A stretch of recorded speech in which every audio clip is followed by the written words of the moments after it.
Dari Shalom. beberapa binatang yang ada di atas muka bumi, Bang. Ada buaya, kuda Nil, ada singa, ada harimau, ada jerapah, jepara, ada juga padale, ada juga babi, ada anjing. Tapi Tuhan memilih domba, kambing, dan juga sapi. Apakah berarti domba, kambing, sapi juga ini adalah Tuhan? Coba kita lihat di dalam Keluaran 29, Bang, nomor 14. Ambillah kemudian sapi itu, kulitnya, dagingnya, dan taiknya, bakarlah di luar kemah pertemuan. Maka itulah korban penebus salah. Trinitas itu, Trinitas, 3 di dalam 1 ekor.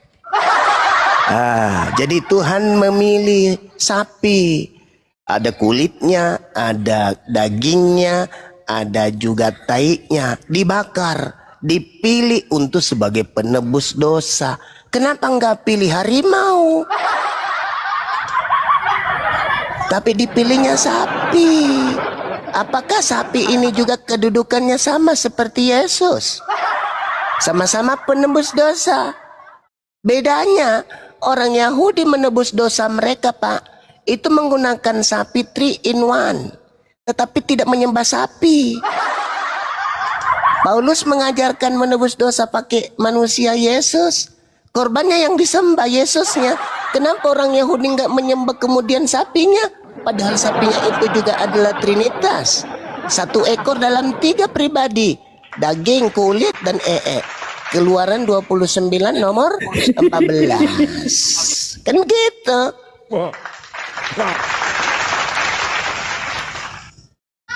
Ya, dipilih, silakan. Haleluya, haleluya. Ya, haleluya. Ya, lanjut. Ya, gini dia Bang Juma, ya kan? Iya. Dalam pasal 29 dari kitab Keluaran itu, ya kan? Iya. Itu kan dijelaskan mengenai pentahbisan Harun dan anak-anaknya. Jadi sewaktu itu Harun dan anak-anaknya dipilih oleh Allah untuk menjadi imam-imam bagi Israel. Jadi ketika mereka sebelum menjadi imam, mereka harus melewati suatu pentahbisan, ya kan? Dan pentahbisan itu menggunakan lembu sebagai korban penghapus dosa supaya mereka menjadi yang disucikan dari dosa-dosanya untuk layak menjabat sebagai imam. Sederhananya gitu dia Bang Juma. Ya sama, Bang. Anda dipilih menjadi anak-anak Tuhan, dipilih menjadi anak-anak dewa, anak-anak Theos, dengan menggunakan pentahiran, pentasbihan darah Yesus. Sama, berarti kedudukan Yesus sama seperti seekor sapi.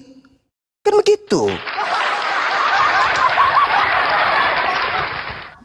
Sama-sama korban penebus dosa. Iya kan?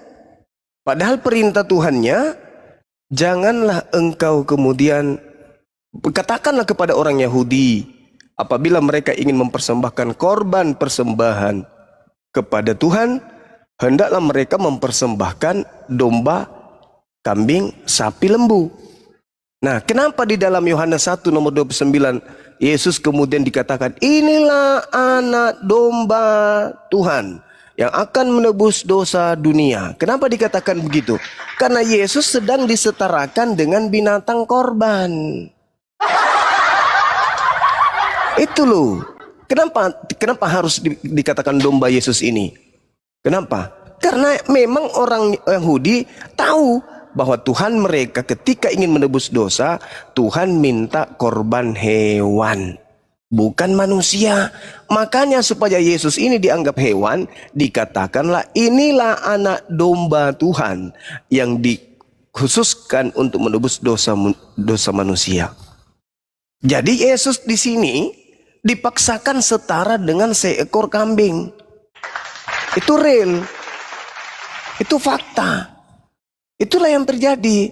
Maka kesalahan fatal orang Kristen menggantikan kurban-kurban yang dipersembahkan oleh orang Yahudi dengan menggunakan manusia. Kenapa? Karena Paulus ingin menjual Tuhannya orang Yunani. Tuhannya penganut ajaran politeism, yaitu Krishna. Agar supaya mereka menuhankan si Krishna ini dalam nama Yesus. Begitu saudara. Jadi tidak ada dasar pijakan Kristen menggantikan hewan menjadi manusia. Nggak ada apa dasarnya. Lawang Tuhannya Bani Israel menjadi cakupan awal. Tapi cakupan awal memintanya binatang. Dikatakan sebagai anak domba. Berarti Maria itu adalah ibu domba. Nah, inilah bahayanya kalau orang banyak berhalu, Bang. Silakan. Iya, terima kasih Bang. Haleluya, haleluya. Mati meja.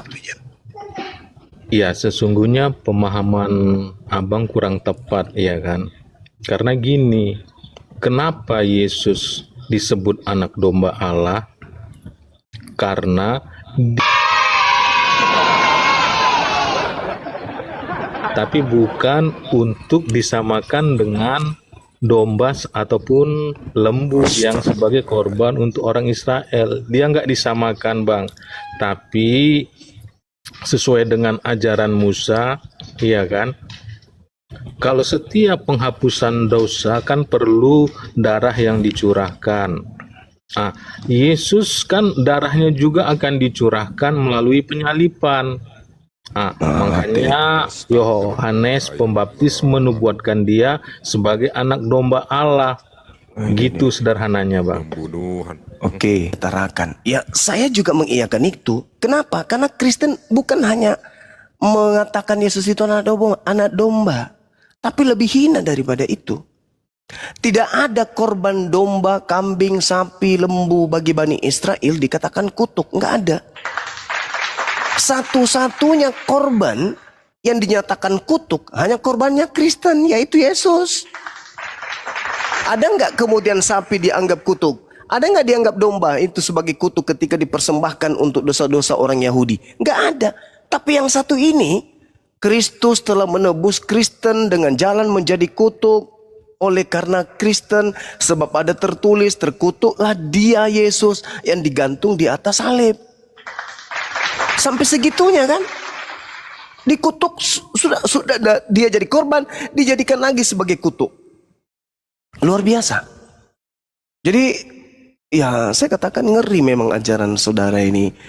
Mengorbankan kemudian manusia demi untuk nafsu keduniawian kalian. Makanya Paulus mengatakan kita sudah dimerdekakan dari aturan-aturan, dibebaskan dari kuk penghambaan. Kenapa? Karena sudah ada Yesus yang mendamaikan kita. Maka tidak boleh lagi ikut ajaran-ajaran, aturan-aturan Tuhan. Sekarang kita sudah merdeka. Kita sudah bebas. Galatia 1 nomor 5, nomor 2 dan seterusnya. Nah, itulah Kristen. Kolose 2 nomor 16 sampai nomor 23. Jadi Kristen ini ya benar nama Anda itu haleluya. Oh haleluya, sorry. Saya pikir haleluya. Jadi berhalusinasi gitu loh. Berhalusinasi, dosanya ditebus pakai darah manusia. Tidak ada konsep itu, Bang. Yesus di dalam Matius 8 nomor 4, pergilah perlihatkanlah dirimu di hadapan para imam. Persembahkanlah persembahan yang diperintahkan oleh Nabi Musa kepada kalian. Apa yang diperintahkan? Imamat 1 nomor 2. Apa itu? Kambing, domba, sapi, lembu. Nah, supaya Yesus ini disetarakan dengan kambing, maka dikatakanlah di dalam karangan Yohanes, inilah anak domba Theos yang akan menebus dosa dunia. Kan begitu. Begini aja deh, Bang, gini aja. Ada nggak kemudian data di dalam kitabnya Yahudi, Tuhan membolehkan kemudian mempersembahkan manusia untuk dosa? Setahu saya nggak ada. Ada nggak, Bang? Nggak ada bang, nggak ada. Ya nggak ada. Inilah saya pening kalau melihat betapa Yesus itu terlalu direndahkan di dalam agama saudara. Sudah dia dianggap binatang, habis itu dijadikan korban, habis itu sebagai penebus dosa, habis itu nanti diangkat setinggi-tinggi setara dengan Tuhan. Kasihan kali Yesus ini jadi bulan-bulanan. Makanya dia marah besar ketika ketemu dengan Kristen nanti di hari kebangkitan. Apa kata Yesus? Enyahlah kalian, aku tidak mengenal kalian. Kalian semua adalah pembuat kejahatan. Karena sudah terlalu berlebihan kalian ini. Dianggapnya binatang, dianggapnya manusia terkutuk, dianggapnya kemudian setara dengan Tuhan, sehakikat dengan pencipta. Padahal itu semua bukan ajaran Yesus. Contoh misalnya, seorang pelaku maksiat memperkosa misalnya anak kandungnya sendiri, atau saudara kandungnya, atau ibu kandungnya. Dosanya ditebus oleh Yesus dengan cara mati. Merampok, membunuh anak kandung. Pokoknya seluruh kemaksiatan dihapuskan oleh darah Yesus. Aduh, bukannya manusia diminta untuk mempertanggungjawabkan. 2 Yohanes 2:9, manusia akan dibangkitkan untuk 5:29, manusia akan dibangkitkan untuk dimintai pertanggungjawaban atas perbuatannya. Yang baik masuk dihukum surga, yang buruk dihukum neraka. Itu kata Yesus. Kok sekarang dosa-dosa ditebus semua sama Yesus? Kayak contoh yang kemarin ada seorang anggota yang membunuh prajuritnya sendiri. Siapa itu? Yang orang sini tuh Rambe. Siapa? Rambo siapa? Itu ditembak kepala anak buahnya sendiri. Dia percaya Yesus. Dosanya ditebus itu. Dosanya itu ditebus. Percaya Yesus, enak kali. Iya, Sambo betul. Enak kali dia membunuh orang, dosanya ditebus Yesus. Mana dalilnya? 1 Yohanes 2 nomor 1. Anak-anakku yang terkasih, janganlah engkau melakukan dosa. Namun apabila engkau melakukan dosa, ada Yesus sebagai pendamai dosa kita. Bahkan bukan hanya dosa kita, tetapi dosa dunia. Wah, parah kali lah. Makanya Paulus pun berkata, di mana dosa bertambah-tambah, di situ kemuliaan Tuhan melimpah-limpah. Bah, bagus sekali Paulus ini. Gimana itu bang? Iya bang. Sebenarnya Yesus itu dipilih bukan kehendak manusia kan. Dipilih Dia misalnya. itu dipilih atas kehendak Allah. Tuhan yang menjadikan langit dan bumi. Nah, yang memilih itu adalah Allah itu sendiri, bukan manusia. Itu kan jelas tertulis di dalam Yohanes pasal 3 ayat 16 yang berkata, Inilah. karena begitu besar kasih Allah akan dunia ini, sehingga ia mengaruniakan anaknya yang tunggal, pintar. supaya setiap orang yang percaya kepadanya tidak binasa, melainkan beroleh hidup yang kekal.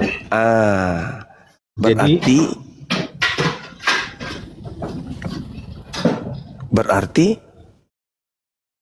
harus percaya. Kalau orang percaya kepada Yesus, artinya nggak boleh percaya kepada penyaliban. Karena Yesus mengajarkan bahwa Matius 5 nomor 19, barang siapa yang meniadakan hukum Taurat meskipun yang paling terkecil, hukum Tauratnya korbannya hewan. Kalau itu ditiadakan, dijadikan sebagai manusia, berarti Anda tidak percaya kepada Yesus.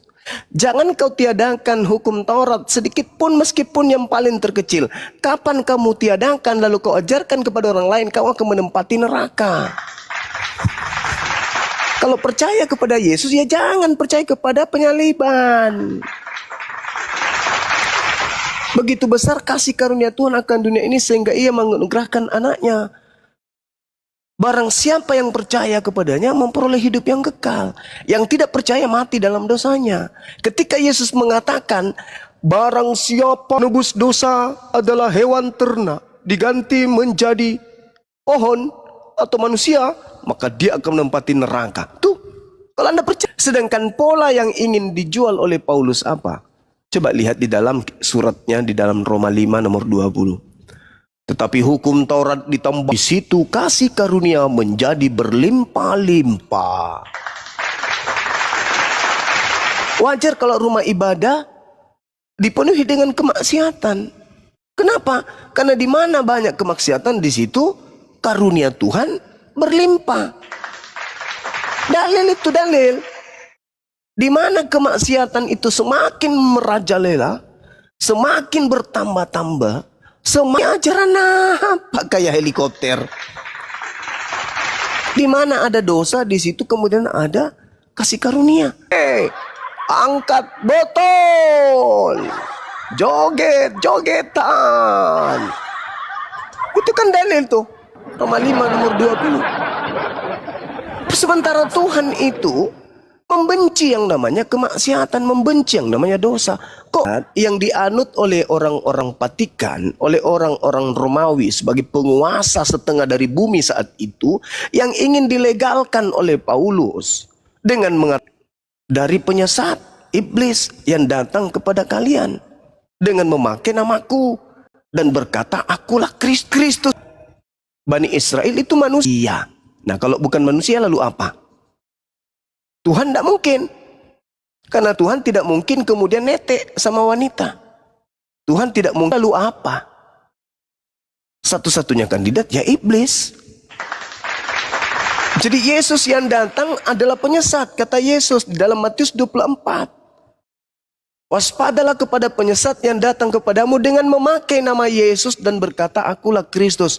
Mereka akan menyesatkan banyak orang. Nah, yang datang kepada Paulus, yang datang kepada pengarang kitab Wahyu, yang datang kepada Lukas, yang datang kepada Markus, yang datang kepada Petrus, itu semua adalah Kristus. Anda malah menguatkan ajaran Kristus palsu itu.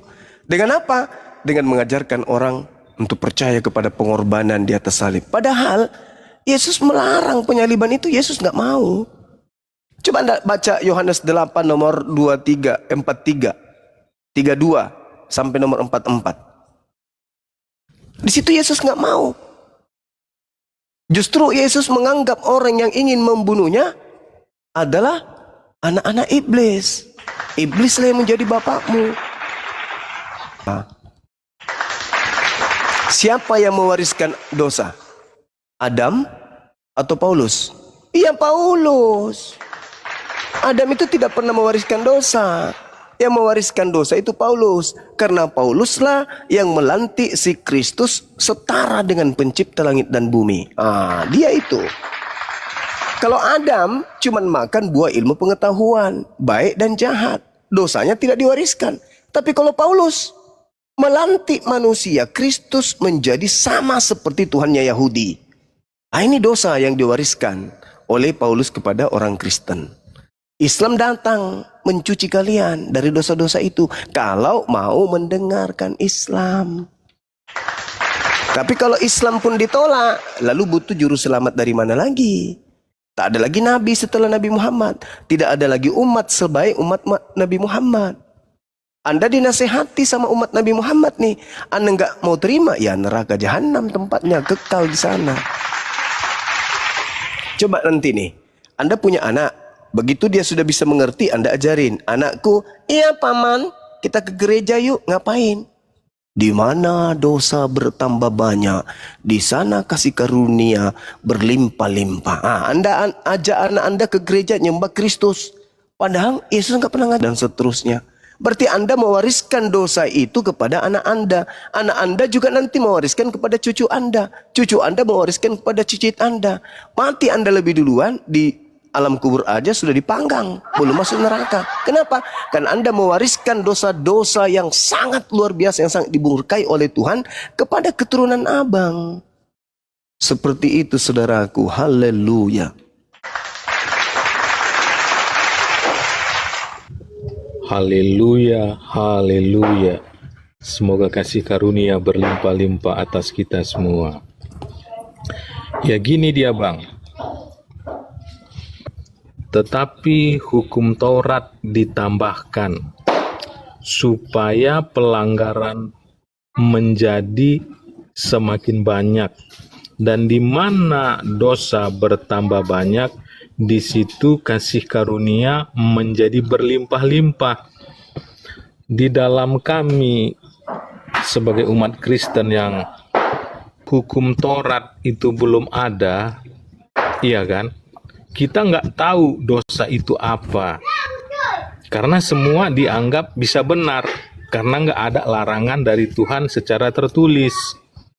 Tetapi setelah ada, kan manusia itu berdosa.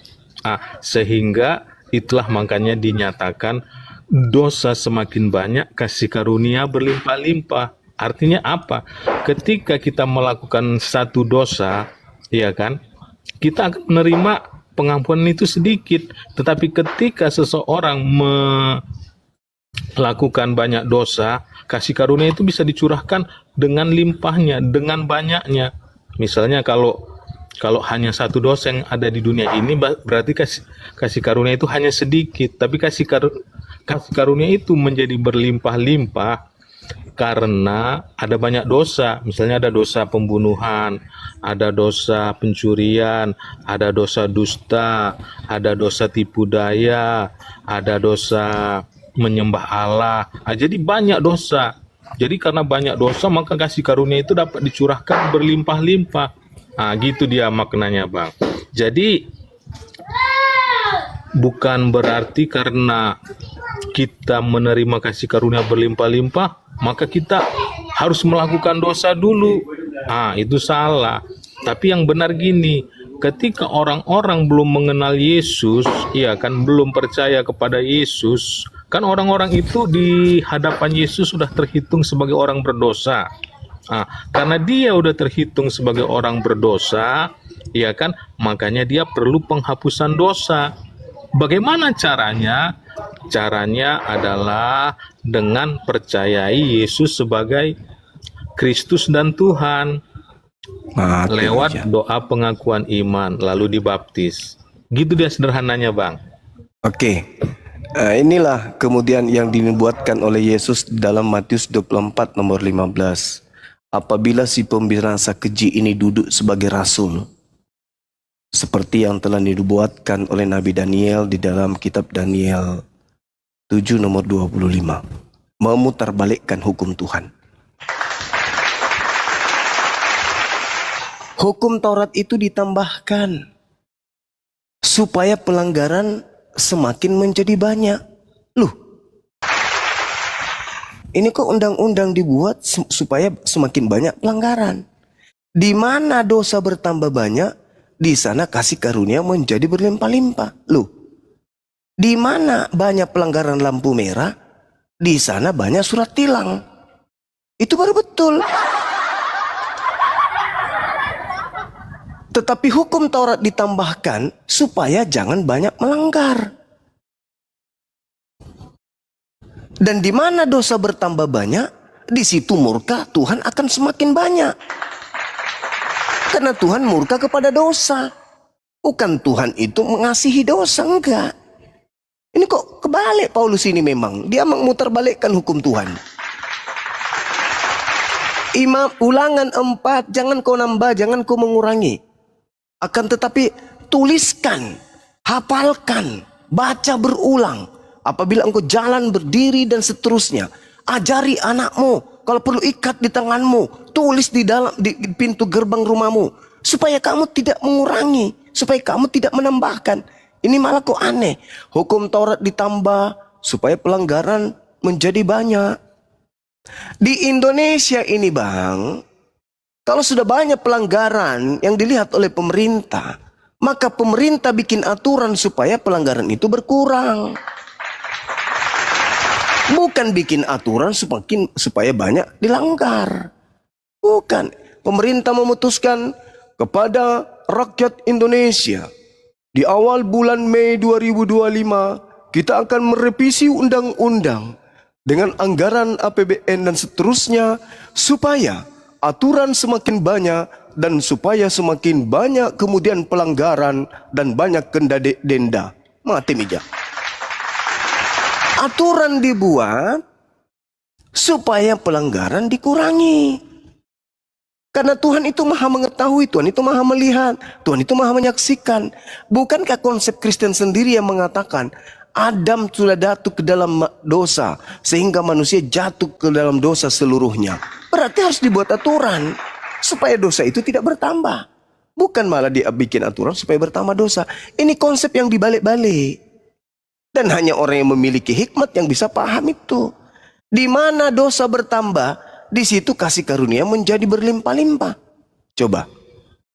Sekarang ketika orang ke masjid tidak ada dosa di situ, tidak ada kasih. Ketika orang pergi ke tempat diskotik, di sana ada narkobeng dan seterusnya, di situ ada seks bebas dan seterusnya. Situlah kasih karunia melimpah, gitu maksudnya.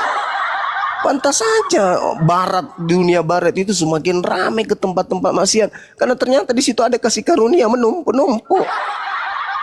Alamak.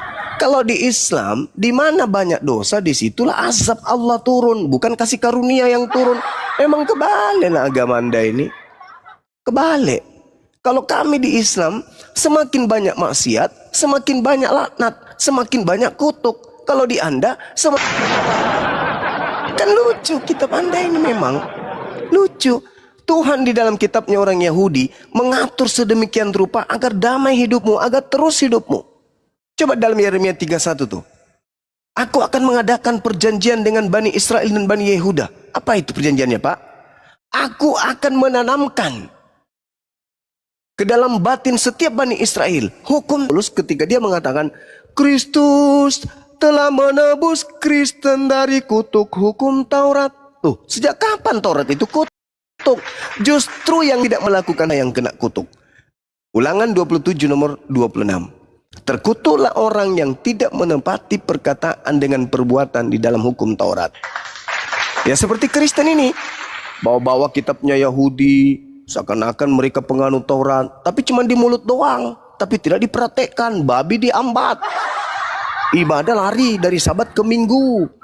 Jangan ada ilah lain, hanya ada ilah Abraham. Anak Maria juga disembah.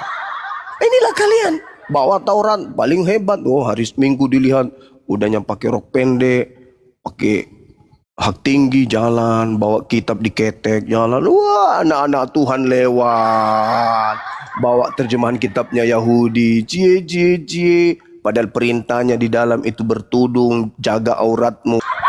Haleluya. Jadi begitu bang, agama Anda itu kebalik, memang kebalik. Dan nanti mereka seakan-akan benar-benar baik ketika Indonesia sudah merdeka. Sebelum Indonesia merdeka, tidak ada kemudian orang dari Kristen yang mampu berkhotbah di lorong-lorong.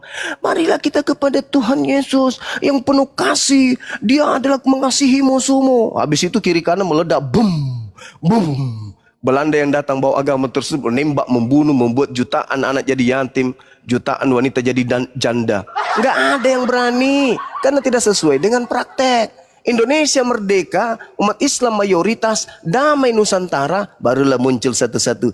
Shalom, haleluya, haleluya, haleluya. Tuhan mengasihi kita. Tanah pertiwi ini diberkati Tuhan. Haleluya, haleluya. Oh, Indonesia sudah merdeka, cahayu, telat bangun kalian. Kelamaan diketek penjajah kalian. Udah merdeka Indonesia, baru kalian sopan lewat. Permisi tante, mau kemana? Mau ke gereja. Kami anak-anak Tuhan damai sejahtera. Nenekmu kiper.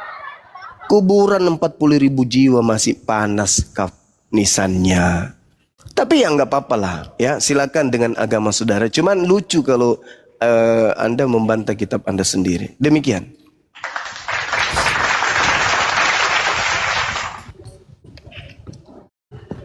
Ya, terima kasih Bang. Haleluya, haleluya, haleluya. Ya, kembali tetap kita kepada Roma pasal 5 ayat 20 itu, pengertiannya sebenarnya seperti ini, Bang. Hukum Taurat itu kan dibuat oleh Musa, oleh Allah melalui Musa. Melalui hukum Taurat itu kan ada beberapa larangan, ada 10, ya kan. Jadi dari yang 10 ini, kalau nggak dibuat, kan itu bukan merupakan dosa bagi umat manusia, karena bukan menjadi larangan Tuhan. Karena di dalam Alkitab kan itu tertulis dengan jelas bahwa dosa itu adalah pelanggaran akan hukum-hukum Allah, ya kan?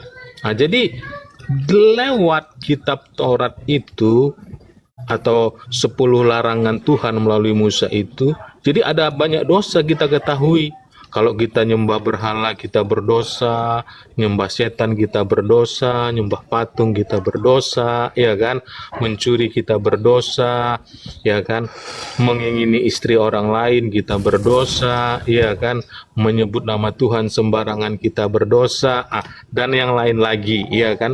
Nah, jadi karena udah banyak hal-hal yang disebut dosa itu, ketika Yesus datang, dia menyatakan kasih karunia. Kan di dunia ini kan ada banyak manusia. Kalau sekarang katanya udah tercatat lebih dari 6 miliar orang, ya kan? Manusia ada di dunia ini. Jadi dari 6 miliar orang itu, ya kan? Kalau dia nggak percaya kepada Yesus, mereka di hadapan Yesus adalah orang berdosa. Supaya mereka nggak jadi orang berdosa, dia harus percaya kepada Yesus. Kalau sudah percaya kepada Yesus, dia harus hidup dalam kebenaran-kebenaran. Dia harus berdoa, dia harus beribadah, dia harus mengasihi. Sederhananya gitu dia, Bang. Gini, saudara. Anda coba lihat dalam satu perikop bagaimana kemudian Paulus mencoba untuk mengibulin kalian. Sebab itu sama seperti dosa telah masuk ke dalam dunia oleh satu orang. Dan oleh dosa itu juga maut. Demikianlah maut itu telah menjalar kepada semua orang. Karena semua orang telah berbuat dosa. Tuh, semua orang telah berbuat dosa. Saya ulang lagi. Semua orang telah berbuat dosa. Tetapi sebelum hukum Taurat ada, telah ada dosa di dunia. Tetapi dosa itu tidak diperhitungkan kalau tidak ada hukum Taurat. Dengan kata lain, Paulus sendiri telah membatalkan dosa waris. Kan lucu, kalian aja tidak mendalami Bible itu. Dosa masuk ke atas muka bumi ini melalui satu orang Adam. Tetapi karena belum ada Taurat, maka tidak ada dosa. Jadi Adam sampai manusia ke Musa itu tidak ada dosa. Belum diperhitungkan. Kenapa? Karena belum ada hukum Taurat katanya. Kata Paulus dalam Roma 5 nomor 13. Sebab hukum Taurat, sebelum hukum Taurat, telah ada dosa di dunia. Akan tetapi dosa yang ada itu pada zaman Musa juga atas mereka yang tidak berbuat dosa dengan cara sama seperti yang telah dibuat oleh Adam, yang adalah gambaran dia yang akan datang. Tuh, dia mencoba untuk mendoktrin gambaran dia yang akan datang. Dia mencoba untuk mendoktrin. Tetapi karunia Tuhan tidaklah sama dengan pelanggaran Adam. Sebab jika karena pelanggaran Adam, satu orang ini, semua orang telah jatuh ke dalam kuasa maut, jauh lebih besar lagi kasih karunia Tuhan dan karunia-Nya yang dilimpahkannya atas semua orang karena satu orang, yaitu Yesus Kristus. Dan kasih karunia tidak berimbang dengan dosa satu orang. Sebab penghakiman atas satu pelanggaran itu telah mengakibatkan penghukuman. Namun menganugerahkan karunia atas banyak pelanggaran itu mengakibatkan pembenaran. Dia sendiri yang mengatakan kok itu hanya pembenaran. Sebab jika anugerah kebenaran akan hidup dan berkuasa oleh karena satu orang itu, yaitu Yesus. Sebab itu sama seperti oleh satu pelanggaran semua orang beroleh penghukuman, demikian pula oleh satu perbuatan kebenaran semua orang beroleh pembenaran untuk hidup. Jadi seperti orang Seperti orang ketidaktaatan satu orang, semua orang menjadi orang berdosa. Demikian pula oleh ketaatan satu orang, semua orang menjadi orang benar. Tetapi hukum Taurat ditambahkan supaya pelanggaran menjadi semakin banyak. Dan di mana dosa bertambah banyak, di sana kasih karunia menjadi berlimpah-limpah. Supaya sama seperti dosa berkuasa dalam alam maut, demikian juga kasih karunia akan berkuasa oleh kebenaran untuk hidup yang kekal oleh Yesus Kristus Tuhan Kristen. Yang pada intinya, ternyata hukum dosa waris itu tidak dihitung. Nanti datang Taurat, baru dianggap dosa. Kan lucu itu. Tadinya tidak ada dosa waris. Tapi begitu ada hukum Taurat, barulah kemudian dikatakan bahwasanya ada dosa. Artinya apa? Artinya apa? Ketika muncul konsep yang diajarkan oleh Paulus, dulu kesimpulannya saya katakan gini, dulu sebelum ada hukum Taurat, orang mau berzina, orang mau apapun, merampok, membunuh, memperkaos, mencuri, ya, itu tidak dihitung dosa. Itu kata Paulus. Tapi ketika kemudian ada hukum Tuhan dalam Taurat, maka kelakuan-kelakuan manusia yang seperti tadi, yang mengenakan, seks bebas, makan segala-galanya, tidur dengan siapapun, makan dan minum dengan apapun, sehingga kita terbatas lagi karena ada hukum Taurat. Maka hukum Taurat ini harus dikubur, harus ditendang supaya kita bebas kayak binatang lagi. Supaya apapun yang kita lakukan tidak lagi dihitung dosa. Sama seperti sebelum hukum Taurat datang. Paulus mengakui itu, saudara, haleluya. Dia mengatakan bahwa dosa memang sudah masuk, tetapi tidak dianggap, tidak diperhitungkan karena tidak ada hukum Taurat. Nah, bagaimana caranya supaya dosa-dosa manusia itu tidak diperhitungkan? Hukum Taurat ini harus dibakar habis. Hukum Taurat ini harus dibatalkan habis. Supaya apa? Supaya manusia hidup bebas kembali sama seperti binatang. Apapun yang dilakukan tidak diperhitungkan dosa. Itu dalil, saudara. Haleluya. Jadi Paulus ini datang sama seperti iblis. Iblis datang menggoda Adam untuk meniadakan larangan. Adam, jangan kau mau dilarang-larang. Lakukan semua, makan semua apa yang kau mau makan, minum semua apa yang kau mau minum. Bohong itu kalau kau makan ini kau mati hari ini. Bohong, jangan percaya, makan semua. Begitu juga Paulus, ketika datang hukum Taurat mengatakan jangan makan ini, jangan makan itu. Si Paulus yang bertabiat dan berkarakter seperti iblis mengatakan apa? Wahai ahli teng, jangan kau mau diperbudak lagi oleh hukum Taurat. Gak ada itu hukum Taurat, gak ada. Pokoknya bebas, bas. Kau makan sapi teng silakan. Kau mau telan pohon silakan. Kau mau minum cor panas silakan. Aspal meleleh silakan. Kau makan kapal selam silakan. Bebas, bas. Gak ada lagi hukum-hukum itu, gak ada. Efesus 2 nomor 15. Dengan matinya Kristus di atas salib, Dia telah membatalkan kembali aturan Tuhan dengan segala ketetapan yang ada di dalamnya. Dengan dibatalkan hukum Tuhan, maka Kristen hewan berkaki dua. Ini yang dikatakan Al-Quran saya juga. Begitu juga Talmud. Kristen itu dianggap binatang. Al-Quran juga saya mengatakan itu. Ulaika hum syarrul bariyah, bahkan lebih hina daripada binatang. Karena kenapa? Tipikal Kristen sama seperti iblis yang datang menghancurkan ajaran Tuhan kepada Adam. Haleluya, haleluya. Itulah yang terjadi, saudara. Makanya mau sepandai apapun Anda melilit lidah Anda membawa Roma 5 nomor 20. Intinya Kristen datang di atas muka bumi ini untuk menghapuskan hukum Tuhan. Mari kita tengok. Kasih waktu saya. Ibadah yang dilakukan Kristen hari Minggu, apakah hukum Tuhan? Bukan. Natalan yang dilakukan Kristen, apakah hukum Tuhan? Bukan. Memperingati kelahiran, memperingati kebangkitan Yesus, apakah hukum Tuhan? Bukan. Natalan? Bukan. Pesta akhir tahun? Bukan. Paskanya Kristen? Bukan. Makan babi? Bukan. Tidak bersunat? Bukan. Tidak ada yang dilakukan Kristen itu hukum Tuhan. Tak ada. Sama seperti sibilisisis. Jadi kalau dikatakan iblis datang kepada Adam itu adalah ular tua, maka Paulus yang datang kepada anak manusia itu adalah ular pakai tongkat.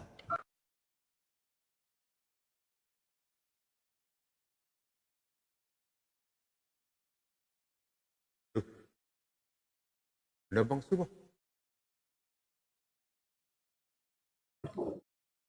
Kena mungkin guru Kena kita ya. tombak gurunda Kena ini. tombak. Aduh. Ya teman-teman, tap-tap layarnya, kencangkan dulu tap-tap layar. Tap layar. Nah, kita tunggu Bang Suma ya. Tap-tap layar dulu lah, tap-tap layar. Kencangkan teman-teman. Tap layar. Ya, silakan. Haleluya, haleluya, silakan. Ya, Ditanggapi dulu. haleluya, haleluya. Iya. Dari Iya, penjelasan silakan, Bang Bang. dari penjelasan Bang Juma tadi kan, kita juga harus memahami apa arti dosa itu bagi umat Kristen, iya kan? Karena dari situlah kita bisa menentukan dosa atau tidak kan gitu. Di dalam 1 Yohanes pasal 3 ayat yang ke-4 itu dikatakan bahwasannya setiap orang yang berbuat dosa melanggar hukum Allah. Berarti pelanggar hukum Allah. Hukum mana yang dilanggar? Hukum jangan memakan buah kehidupan. Itu dia. Tanggapi modal bos, sedikit boleh ya? Masuk ya, modal gue, dikit aja ya. Itu sudah ada Bang Suma. Silakan, silakan. Silakan. Pikir belum ada. Bang Farid, silakan Bang Farid. Silakan, silakan. Begini, Bang. Saya dikit Iya. aja menanggapi guru. Silakan. Jadi begini saudaraku ya, kalau kita berbicara tentang dosa waris, pada umumnya ya, umat Islam, jujur aja, menganggap sebagai persoalan yang tidak masuk akal. Kenapa demikian? Bagaimana bisa kakek dan neneknya yang berdosa? Kalau cucu dan seluruh keturunannya terimbas dari dosa, kemudian harus memikul dari dosa waris tersebut. Nggak masuk akal kalau saya memikir secara kalsian. Dosa itu harus ditanggung masing-masing pribadi yang mengarah kepada dosa perbuatan. Contoh bang, saya tahu contoh perbuatan seperti apa: membunuh, mencuri, berzina dan lain-lain sebagainya. Nah, dosa perbuatan tersebut menjadi tanggung jawab masing-masing pribadi. Seperti halnya dosa perbuatan seorang anak tidak akan ditanggung oleh orang tuanya, dan dosa orang tuanya tidak pula oleh anaknya ataupun oleh cucunya. Pernyataan tersebut dapat kita lihat dalam Yeskil 18:20. Orang yang berbuat dosa itulah yang akan mati. Anak tidak akan turut menanggung kesalahan ayahnya, dan ayah tidak akan turut menanggung kesalahan anaknya. Orang benar akan menerima berkat kebenarannya, dan kefasikan orang fasik akan tertanggung di atasnya. Itu ajaran Yesus yang sebenarnya. Itu bang, cukup itu aja dulu. Silakan mau ditanggapi. Oke Bang Terima kasih, Farid. Bang. Gurunda Bang Suma, terima kasih Bang. Ya, terima kasih. Haleluya, haleluya. Iya. Kalau menanggapi penjelasan Bang Farid, ya kan? Sebenarnya dalam kitab Taurat itu ada juga dijelaskan tentang dosa waris. Tapi dia hanya sampai keturunan keempat. Jadi dosa waris itu sebenarnya dalam hukum Taurat sudah ada dia bang. Karena gini, masa kita mau terima warisan dari orang tua kita, tapi kita nggak mau menerima warisan dosanya? Sederhananya gitu dia bang.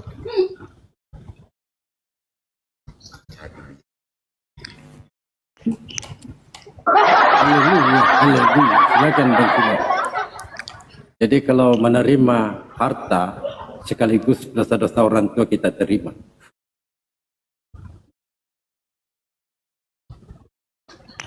Bang PS gini maksudnya, kalau kita sebagai manusia kan, senang menerima harta warisan dari orang tua. Nah, ketika orang tua kita ada dosa-dosanya, bukankah itu layak kita terima karena kita mewarisi harta benda mereka, kan gitu. Nah, itu pemikiran sederhananya. Tapi kalau kita kaji lebih dalam sih ada banyak-banyak hal yang bisa disebutkan kepada dosa waris itu. Gitu dia, Bang PS. Saya minta Silakan, Gurunda. datanya Nabi Adam Silakan Gurunda. kena kutuk. Saya minta datanya itu, Bang. Di ayat Jangan mana minta dikatakan data, Bang. Nabi Adam dikutuk? Enggak ada kalau tembak bahas data, Bang, enggak ada. Kita Bang, memberikan silakan edukasi Gurunda, saja Bang yang di Suma bawah. ditanggapi, Bang. Gurunda, Bang. Iya, baik. Jadi sebenarnya Anda harus mencermati Keluaran 34 nomor 7 itu. Itu bisa saja saya mentafsirkan liar, tapi lebih kena maknanya. Karena tidak cocok dengan pemberkatan yang dilakukan oleh Tuhan di dalam Kejadian 5 nomor 2. Adam keturunannya laki perempuan diberkati oleh Tuhan. Berarti Keluaran 34 nomor 7 itu maknanya bukan kayak begitu. Yang meneguhkan kasih setianya kepada beribu-beribu orang, yang mengampuni kesalahan dan yang mengampuni pelanggaran dan yang mengampuni dosa. Tetapi tidaklah sekali-kali membebaskan orang yang bersalah dari hukuman. Orang yang mana? Orang yang membalaskan kesalahan bapa kepada anak-anaknya, kepada cucu-cucunya, kepada keturunan dan yang ketiga dan keempat. Bukan Tuhan. Bukan Tuhan yang membalas dosa orang kepada anak-anak, kepada cucu, keturunan kedua, ketiga. Bukan. Tuhan justru tidak sekali-kali membebaskan orang yang bersalah dari hukuman, yang membalaskan kesalahan bapaknya kepada anak-anaknya, kepada cucunya, kepada keturunannya, dan ketiga dan keempat. Maksudnya kalau ada orang yang dendam kepada bapaknya, kepada cucunya, kepada ini dan seterusnya ke bawah, itu Tuhan tidak sekali-kali membebaskan orang yang bersalah tersebut dari hukuman, karena dia pendendam. Bukan Tuhan yang membalas kepada keturunan kedua, ketiga, keempat dan seterusnya, bukan. Anda jangan mentafsirkan seenak perut, tapi harus Anda kemudian melihat konteks ayat itu yang meneguhkan kasih setianya kepada beribu-ribu orang, yang mengampuni kesalahan, yang mengampuni pelanggaran, dan yang mengampuni dosa, tetapi tidak balas dendam kesalahan bapa kepada anak-anaknya, kepada cucunya, kepada keturunan ketiga dan keempat. Itu makna yang sebenarnya baru cocok dengan tidak adanya temuan di dalam kitabnya orang Yahudi bahwa Tuhan mengutuk Adam dan keturunannya adalah sibilisisis yang dinubuatkan oleh Yesus sebagai penyesat. Kenapa? Karena dia membatalkan semua hukum Tuhan. Iblis datang tujuannya apa? Membatalkan hukum Tuhan. Paulus datang tujuannya apa? Menjual Yesus. Membatalkan hukum Tuhan. Coba Anda lihat tuh di Efesus 2 nomor 15. Dengan matinya Yesus, dia telah membatalkan hukum Taurat dengan segala ketetapan perintah yang ada di dalamnya. Saya mau tanya kepada saudara, dari mana Paulus mendapatkan pernyataan ini? Siapa yang mengajarkan Paulus mengatakan hal tersebut? Bahwa dengan matinya Yesus, Yesus telah membatalkan hukum Taurat. Bahwa dengan matinya Yesus, Yesus telah membatalkan segala perintah yang ada di dalam hukum Tuhan. Saya mau tanya kepada saudara, Paulus dapat ilmu yang menjijikkan ini dari mana? Silakan. Haleluya, haleluya. Ya gini dia, Bang. Paulus ini kan orang pilihan Yesus, ya kan? Di mana, Bang? Di mana Paulus memilih, Yesus memilih Paulus? Bukankah di dalam Yohanes 6 nomor 70, Yesus berkata, bukankah aku yang memilih engkau yang 12? Satu di antaramu adalah sibilisis. Tolong di mana tertulis Yesus mengaku dengan mulutnya sendiri bahwa dia telah memilih Paulus? Silakan. Iya, Bang. Dalam Kisah Para Rasul pasal 9 itu kan kalau kita cermati itu ada tersirat dan tertulis, Bang. Oh. Ya, Kirain. dalam kisah para rasul pasal 9 itu Bang, ayat 1 sampai ayat 5. keberapa itu ya?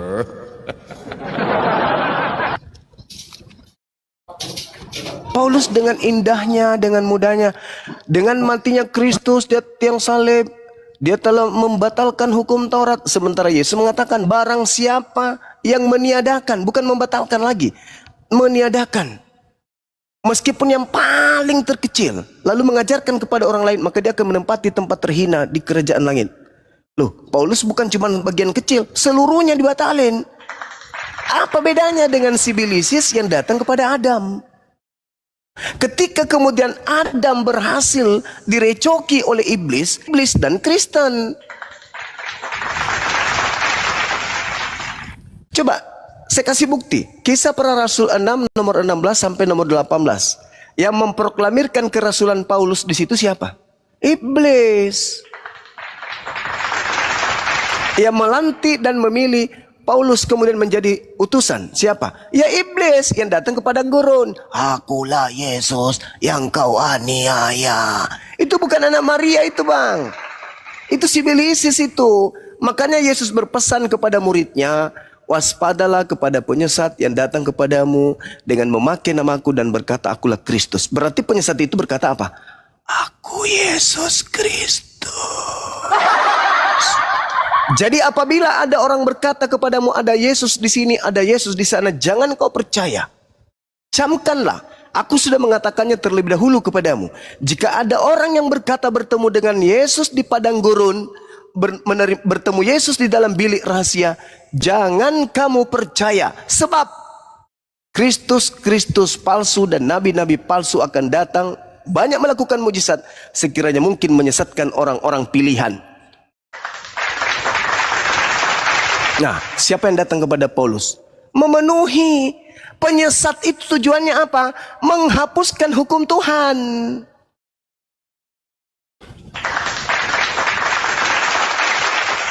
Makanya dia katakan di mana dosa bertambah banyak, di situ kasih karunia berlimpah-limpah. Ya inilah kalian. Coba siapa yang ngajarin nyembah Yesus? Siapa yang ngajarin ibadah minggu? Siapa yang ngajarin makan babi, tidak bersunat? Coba. Siapa yang ngajarin itu semua? Siapa yang ngajarin kemudian hukum Tuhan itu adalah kutuk? Siapa yang ngajarin hukum Taurat itu sampah? Ya Paulus. Dari mana ilmunya? Abang mengatakan di Kisah Para Rasul 5, Kisah Para Rasul 9. Kisah Para Rasul itu surat yang disusun oleh sekretaris Paulus, yang ditujukan untuk seorang bernama Theophilus. Bukan firman Tuhan itu. Makanya waspada, waspada, waspada kepada penyesat yang datang kepadamu memakai namaku berkata akulah Kristus. Ya inilah kalian. Ketika Yesus mengatakan dalam Matius 24 nomor 5, dia akan menyesatkan banyak orang, harus tergenapi. Mana orang banyak itu? Ya aliteng, mana lagi? Kristus telah menebus kita dari kutuk hukum Taurat. Jadi Kristus yang dimaksud oleh oleh Paulus ini adalah si penyesat itu, yaitu si Bilisis. Bukan anak Maria. Kalau anak Maria sangat berhati-hati. Di dalam Lukas 16 nomor 17 apa kata Yesus sesuai dengan penyelidikan Lukas? Yesus berkata, lebih mudah langit dan bumi lenyap daripada setitik hukum Taurat itu batal. Nah sekarang apakah langit dan bumi sudah lenyap? Tidak. Berarti tidak boleh setitik pun dari hukum Taurat itu batal. Tidak boleh. Kok gara-gara cuman karena ditombak di atas salib mati, tiba-tiba hukum Taurat itu habis? Gimana dong? Tuhan mengatakan dalam Ulangan 4, jangan kau menambah, jangan kau mengurangi. Jangan.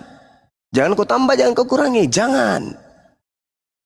Barang siapa yang meniadakan meskipun yang paling terkecil, lalu mendoktrin kepada orang lain, maka dia akan menempati tempat terhina. Itu kata Yesus loh. Meskipun yang paling terkecil, tapi Paulus mengatakan apa? Dengan matinya Yesus di atas tiang salib, dia telah membatalkan hukum Taurat beserta segala ketetapan ketentuan yang ada di dalamnya. Maka yang tepuk tangan siapa? Itu tadi Anda mengatakan sudah ada hukum, tapi hukum dosa itu tidak dihitung. Kenapa? Karena belum ada hukum Taurat. Makanya harus hukum Taurat ini dihilangkan supaya kita bebas melakukan apa saja. Makanya Paulus itu mengatakan, segala sesuatu halal bagiku, segala sesuatu boleh untukku, segala daging boleh kau makan, semuanya bisa, semuanya tak ada lagi larangan. Nah itulah saudara. Coba Anda lihat di Kolose 2, apa kata Paulus? Karena itu janganlah kamu biarkan orang menghukum kamu mengenai makanan dan minuman. Janganlah kamu dihukum karena hari raya, bulan baru, atau hari Sabat. Jangan. Semuanya itu hanyalah bayangan dari apa yang harus datang. Sedang wujudnya adalah Kristus. Saya coba lihat. Jangan lagi kau mau diatur tentang makanan minuman. Jangan. Jangan lagi kau mau diatur Natalan segala macam. Pokoknya kau bikin saja yang membuat hatimu senang. Karena semuanya itu hanya merupakan bayangan akan datangnya Kristus. Kristus siapa yang ente maksud, Paulus? Kristus yang datang kepadaku dong. Yang bukan manusia dong. Yang berkuasa atas dunia ini dong. Siapa yang diberi kuasa atas dunia ini? Ya, si Bilis Isis. Makasih, Akhizul. Gitu saudaraku. Jadi ya, haleluya, haleluya. Silakan Anda berhaleluya, silakan Anda berhalusinasi, tetapi tidak pantas kemudian Anda memperbodoh diri dalam waktu yang panjang, karena ini bahaya untuk keselamatan Anda. Silakan.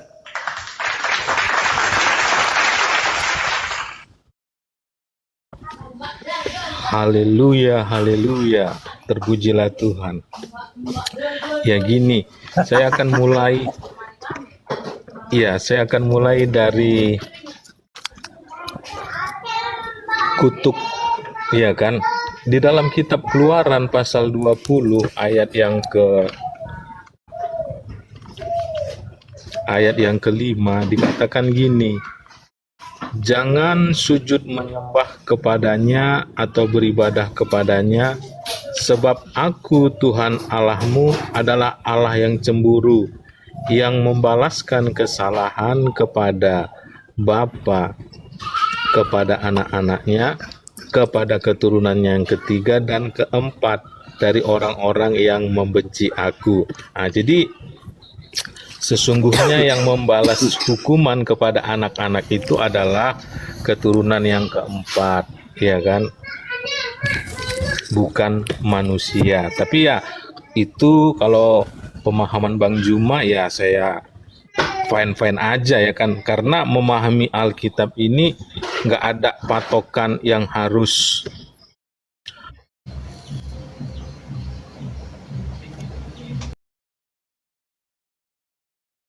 10 supaya kita dapat nilai 8, supaya dapat nilai A atau selainnya, ya kan? Tapi memahami Alkitab ini adalah supaya kita beroleh pengampunan dosa, beroleh keselamatan, dan boleh melakukan hal-hal yang baik di dunia ini. Ya gitu dia. Nah, saya akan juga masuk kepada Paulus, ya kan? Karena Paulus ini memang orang pilihan Allah, ya kan? Kenapa dia pilihan Allah? Seperti saya katakan tadi, dia telah ditentukan seperti yang tertulis dalam kitab Kisah Para Rasul pasal 9 ayat yang ke-15. Jadi dia merupakan alat pilihan Allah. Dan Paulus itu bukan mengajarkan hal-hal yang tidak baik.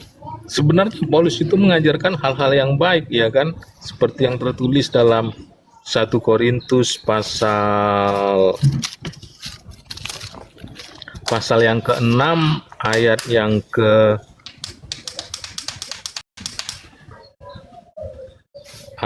ke-9b.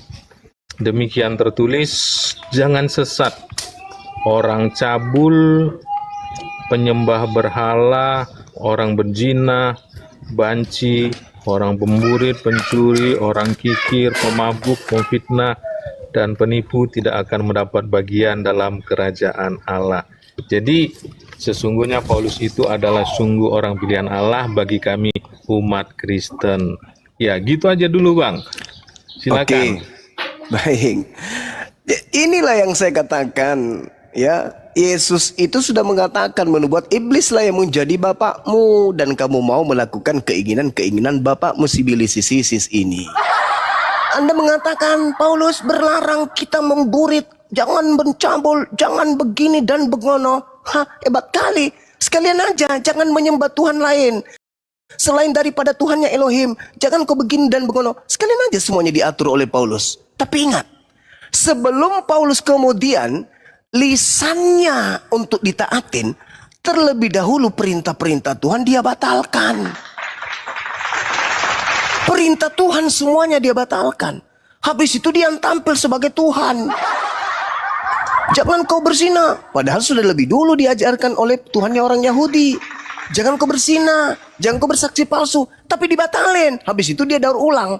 Jangan kau berzina, jangan kau membunuh, jangan kau bersaksi dusta, jangan kau memburit.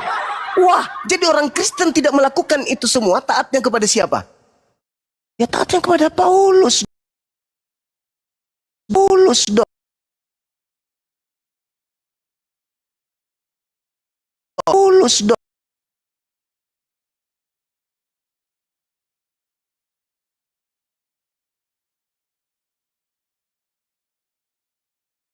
Paulus dong. Dong. Iya, Etimologi saya ikut. Etimologinya dari kata apa? Kalau apa kan sudah tahu itu dari kata apa, etimologi kata firman.